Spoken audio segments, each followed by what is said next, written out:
Red టీవీలో మీ వ్యాపార ప్రకటనల కోసం ఈ నెంబర్ ని సంప్రదించండి 6281747728. Hi viewers, welcome to our channel. ప్రస్తుతం మనతో పాటు ప్రముఖ పొలిటికల్ అనలిస్ట్ అంకమ్మరావు గారు ఉన్నారు. వారితో ఒకసారి మాట్లాడు. సార్ నమస్కారం. సార్ నమస్తే ఆదిత్య.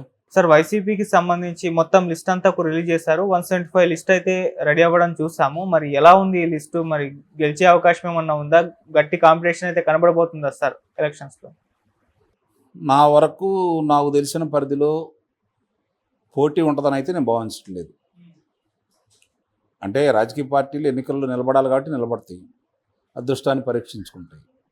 ప్రస్తుతం అయితే ప్రజల మనోగతం ఆంధ్ర రాష్ట్ర ప్రజలందరూ కోరుకుంటుంది రెండు విషయాలు. ఒకటి, ప్రజలు గెలవాలనుకుంటున్నారు, ఆంధ్ర రాష్ట్రాన్ని కాపాడాలనుకుంటున్నారు. ప్రజలు జగన్మోహన్ రెడ్డి గారితో పోరాటం చేస్తున్నారు, ప్రతిపక్షాలతోటి కాదు. కాబట్టి ప్రజలు గెలుస్తారు. ప్రజలు గెలుస్తారంటే జగన్మోహన్ రెడ్డి గారు ఓడిపోతారు. అందుట్లో ఎలాంటి సందేహం కూడా ఏమి లేదు. ఇప్పుడు 175 మంది అభ్యర్థులను ప్రకటించారు, మంచి పద్ధతి. నేడదాకా ఊరించి 12 పర్యాయాలు వేసి రేపు భారతీయ జనతా పార్టీ వాళ్ళని కూడా సంపూర్ణంగా ప్రకటిస్తారు. వాళ్ళే 175 రాబోతున్నాయి కాబట్టి మనం కూడా ముందుగా ప్రకటించాలనే ఉద్దేశంతో వీళ్ళు ప్రకటించారు. మంచిదే, గొడవ లేకుండా పోతాయి, ఎవరు పనులు వాళ్ళు చేసుకుంటూ ఉంటారు. వచ్చిన వాళ్ళేమో జనంలోకి వెళ్తారు, రాని వాళ్ళేమో ఏం చేయాలని ఆలోచిస్తూ ఉంటారు. అసమ్మతి ఎక్కువగా ఉందనుకోండి, ఓడించడానికి ప్రయత్నం చేస్తారు. కాబట్టి నిన్నదాకా కొంతమందికి వాళ్ళ అదే స్థానాల్లో పోటీ చేయరు, అవకాశం రాకపోవచ్చని చాలామంది చెప్పారు. అందుట్లో ఉదాహరణకి కొడాల నాని గారు, వల్లభనేని వంశీ గారు, రోజే గారి గురించి మీ దగ్గరే గతంలో నేను చెప్పడం కూడా జరిగింది. ఎట్టి పరిస్థితుల్లో తిరిగి వాళ్ళకే ఇస్తారు, అందుట్లో ఎలాంటి సందేహం కూడా ఏం లేదని. తిరిగి మళ్ళీ దానికి నేను కట్టుబడి ఉన్నాను. ఎందుకంటే వాళ్ళు అక్కడ కాదు అనుకుంటే వాళ్ళు అక్కడ ఓటమిని అంగీకరించినట్టే కదా. ప్రస్తుత పరిస్థితులు ఏంటంటే 175 మంది ఇళ్ళు, 175 మంది ఉమ్మడి. ఎవరున్నా సరే 175 మందేగా. వీళ్ళేమీ సింగిల్గా వస్తున్నారని చెప్పని, ఒంటరిగా వస్తున్నామని చెప్పని వీళ్ళేమి 350 మంది కాదుగా. వాళ్ళు కలిసి వచ్చినందుకు వాళ్ళు 500 మంది కాదుగా. ఎవరైనా 175 మందికే కదా పోటీ అనేది. కలిసిన తర్వాత ఒకళ్ళే ఉంటారు, విడివిడిగా అయితే వేరువేరుగా ఉంటారు. కాబట్టి వాళ్ళేమో మైత్రి బంధంతో వస్తున్నారు, ఈయనేమో అధికారం చేతిలో ఉంది, అభ్యర్థులు ఉన్నారు, జనం నా ఏమంటుంటారని వీళ్ళు వస్తున్నారు. మరి జనం ఎవరికి కర్రుగాల్చి వాత పెడతారనేది చూసుకుంటూ ఉంటే, నిస్సందేహంగా ప్రజాభిప్రాయం ప్రకారం చూసుకుంటూ ఉంటే అధికార పార్టీని ఓడించాలని ప్రజలందరూ కంకణబద్దులై ఉండాలి. మీరు అడగొచ్చు, ఎందుకు అధికార పార్టీనే ఓడిస్తారు అని. ఇక్కడ చాలా స్పష్టంగా కనపడుతుందంటే ప్రజా వ్యతిరేక పాలన నడిచింది. ప్రజలకి వాళ్ళు ఆశించి అంతకుముందు గెలిపించిన స్థాయిలో కనీసం వాళ్ళు అనుకున్న దాంట్లో 10% కూడా ఈ ప్రభుత్వం నెరవేర్చలేదనే భావనలో ప్రజలందరూ ఉన్నారు. కాబట్టి ప్రజలు ఈరోజు ప్రభుత్వాన్ని ఓడించడానికి వాళ్ళు ముందుకు వచ్చారు. మా ఎమ్మట పార్టీలు నడవండి అన్నారు. వాళ్ళ అభిప్రాయం మేరకే 3 పార్టీలు, ముఖ్యంగా 2 పార్టీలు, తెలుగుదేశం పార్టీ, జనసేన పార్టీ కలిసి ముందుకెళ్ళి వాళ్ళతో ఇప్పుడు కేంద్రం కూడా వచ్చింది. కాబట్టి ఏమనుకుంటున్నారంటే ఎందుకు భారతీయ జనతా పార్టీ రావాలి, భారతీయ జనతా పార్టీ వాళ్ళ నష్టం అని చెప్పి కొంతమంది కూడా అంటున్నారు. దానికి మీకు దృష్టాంతాలు కూడా చూపిస్తాను నేను. ఇదే తెలుగుదేశం పార్టీ, జనసేన కలిపి రేపు జరిగే సభ ముందనుకున్నట్టుగా అక్కడ ప్రధానమంత్రి గారు రావట్లేదు, వీళ్ళే సభ నిర్వహిద్దాం అనుకున్నారు. దానికి అనుమతి కోరుతూ రవాణా శాఖ వారికి వాహనాలను సమకూర్చమని చెప్పని అడిగితే తిరస్కరించారు అంతకుముందు. మరి అదే భారతీయ జనతా పార్టీ కలిసి ప్రయాణం చేస్తున్నారు అనగానే ఎన్ని వాహనాలు కావాలని వాళ్ళే అడుగుతున్నారు. అంటే వ్యవస్థల్లో, అధికారుల్లో మార్పు ఎలా ఉంటుందంటానికి కేంద్రంలో అధికారంలో ఉంది కాబట్టి దాని అవసరం ఏంది ఇప్పుడు ప్రజలకు అర్థం అవ్వాలి. స్థానిక సంస్థల ఎన్నికలో చేసిన అరాచకాలే తిరిగి చేసి అరాచకంగా గెలవాలనుకున్నారు తప్ప ప్రజల మనసుల్ని గెలుచుకొని అధికార పార్టీ తిరిగి మళ్ళీ అధికారాన్ని కైవసం చేసుకోవాలని కోరుకోలేదు. అట్లా అవకాశం కూడా వాళ్ళకి లేదు.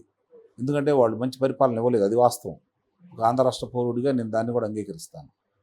విధ్వంసం కనపడింది, దౌర్జన్యం కనపడింది, దోపిడీ కనపడతానే ఉంది. దానికి తగ్గట్టు వాళ్ళకి ఎదిరించి మాట్లాడిన వాళ్ళు కొంతమందిని చంపేయడం కూడా జరిగింది. అవన్నీ చూసుకున్న తర్వాత ప్రజల్లో ఒక రకమైనటువంటి భయం ఏర్పడింది ఇప్పుడున్న పాలకుల మీద. మరి ఎందుకు తిరగబడలేదని చాలామంది అనుకుంటూ ఉంటారు. తిరగబడి ఏమి సాధించాలి? అదే 100 110 స్థానాలు వస్తే ఒక 20 మంది 30 మంది బయటకు వస్తే ఆ ప్రభుత్వం పడిపోయింది. అప్పుడు ఏదైనా పోరాటం చేయొచ్చు. 151 స్థానాలు వచ్చిన వాళ్ళని దగ్గర దగ్గర 64 మంది బయటికి రావాలి. మరి 64 మంది బయటకు వచ్చే పరిస్థితి లేదు కదా. ఆ పార్టీ వాళ్ళు ఎక్కువ మంది వాళ్ళకు అనుబంధంగాను వాళ్ళకు అనుకూలంగా ఉండే వాళ్ళే ఉన్నారు కదా. కొంతమంది బయటకు వచ్చారు, ఇటు బయటకు వచ్చారు వాళ్ళు. అంతకంటే ఎక్కువ మంది కనపడట్లేదు కదా.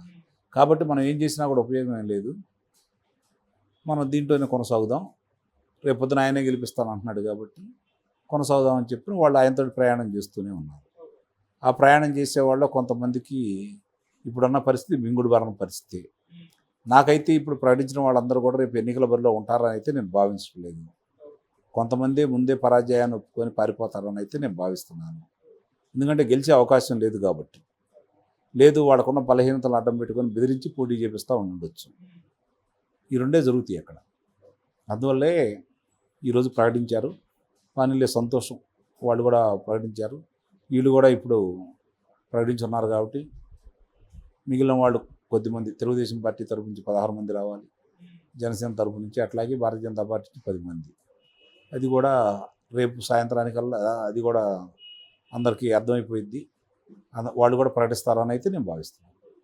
సరే, ఇటు మంగళగిరిలో లోకేష్ గారి పైన లావణ్య అనే మహిళ పోటీ చేస్తుంది. అటు పిఠాపురంలో పవన్ కళ్యాణ్ పైన వంగ గీత, ఆయన టీడీపీ నుంచి అంటే వర్మ అనే వ్యక్తి కూడా ఆయన మీద పోటీ చేస్తున్నట్టు వార్తలు వస్తున్నాయి. అంటే ఈ 2 ప్లేసుల్లో కాస్త పవన్ కళ్యాణ్కి లోకేష్ గారికి గట్టి ఫైట్ ఉంటుందని అంటున్నారు. ప్రమాదం ఉండే ఛాన్స్ ఉంది అంటున్నారు. మీ ఒపీనియన్ సార్? ప్రమాదం లేదు, భయము లేదు.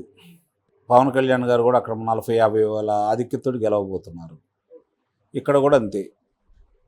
లోకేష్ గారు కూడా పోటీ అనేది అధికారంలో ఉన్నారు కాబట్టి సహజంగానే వాళ్ళకి జనం కనపడుతూ ఉంటారు. మంది మార్బలం ఉంటుంది కాబట్టి ఎక్కువ మంది కనపడుతూ ఉంటారు. ప్రజల్లో నిరసన అనేది వాళ్ళ మీద వ్యతిరేకత ఉంది కాబట్టి దాన్ని ఏంటో రేపు చూపిస్తారు వాళ్ళు. నా వరకు నాకు తెలిసిన పరిధిలో పోటీ ఉంటుందని అయితే నేను భావించట్లేదు. అంటే రాజకీయ పార్టీలు ఎన్నికల్లో నిలబడాలి కాబట్టి నిలబడతాయి, అదృష్టాన్ని పరీక్షించుకుంటాయి. ప్రస్తుతం అయితే ప్రజల మనోగతం ఆంధ్ర రాష్ట్ర ప్రజలందరూ కోరుకుంటుంది 2 విషయాలు. ఒకటి, ప్రజలు గెలవాలనుకుంటున్నారు, ఆంధ్ర రాష్ట్రాన్ని కాపాడాలనుకుంటున్నారు. ప్రజలు జగన్మోహన్ రెడ్డి గారితో పోరాటం చేస్తున్నారు, ప్రతిపక్షాలతోటి కాదు. కాబట్టి ప్రజలు గెలుస్తారు. ప్రజలు గెలుస్తారంటే జగన్మోహన్ రెడ్డి గారు ఓడిపోతారు. అందుట్లో ఎలాంటి సందేహం కూడా ఏమి లేదు. ఇప్పుడు 175 మంది అభ్యర్థులను ప్రకటించారు, మంచి పద్ధతి. నేడదాకా ఊరించి 12 పర్యాయాలు వేసి రేపు భారతీయ జనతా పార్టీ వాళ్ళని కూడా సంపూర్ణంగా ప్రకటిస్తారు. వాళ్ళే 175 రాబోతున్నాయి కాబట్టి మనం కూడా ముందుగా ప్రకటించాలనే ఉద్దేశంతో వీళ్ళు ప్రకటించారు. మంచిదే, గొడవ లేకుండా పోతాయి. ఎవరు పనులు వాళ్ళు చేసుకుంటూ ఉంటారు. వచ్చిన వాళ్ళేమో జనంలోకి వెళ్తారు, రాని వాళ్ళేమో ఏం చేయాలని ఆలోచిస్తూ ఉంటారు. అసమ్మతి ఎక్కువగా ఉందనుకోండి, ఓడించడానికి ప్రయత్నం చేస్తారు. కాబట్టి నిన్నదాకా కొంతమందికి వాళ్ళ అదే స్థానాల్లో పోటీ చేయరు, అవకాశం రాకపోవచ్చని చాలామంది చెప్పారు. అందుట్లో ఉదాహరణకి కొడాల నాని గారు, వల్లభనేని వంశీ గారు, రోజే గారి గురించి మీ దగ్గరే గతంలో నేను చెప్పడం కూడా జరిగింది. ఎట్టి పరిస్థితుల్లో తిరిగి వాళ్ళకే ఇస్తారు, అందుట్లో ఎలాంటి సందేహం కూడా ఏం లేదని. తిరిగి మళ్ళీ దానికి నేను కట్టుబడి ఉన్నాను. ఎందుకంటే వాళ్ళు అక్కడ కాదు అనుకుంటే వాళ్ళు అక్కడ ఓటమిని అంగీకరించినట్టే కదా. ప్రస్తుత పరిస్థితులు ఏంటంటే 175 మంది ఇళ్ళు, 175 మంది ఉమ్మడి. ఎవరున్నా సరే 175 మందేగా. వీళ్ళేమి సింగిల్గా వస్తున్నారని చెప్పని, ఒంటరిగా వస్తున్నామని చెప్పని వీళ్ళేమి 350 మంది కాదుగా. వాళ్ళు కలిసి వచ్చినందుకు వాళ్ళు 500 మంది కాదుగా. ఎవరైనా 175 మందికే కదా పోటీ అనేది. కలిసిన తర్వాత ఒకళ్ళే ఉంటారు, విడివిడిగా అయితే వేరువేరుగా ఉంటారు. Thank you so much sir.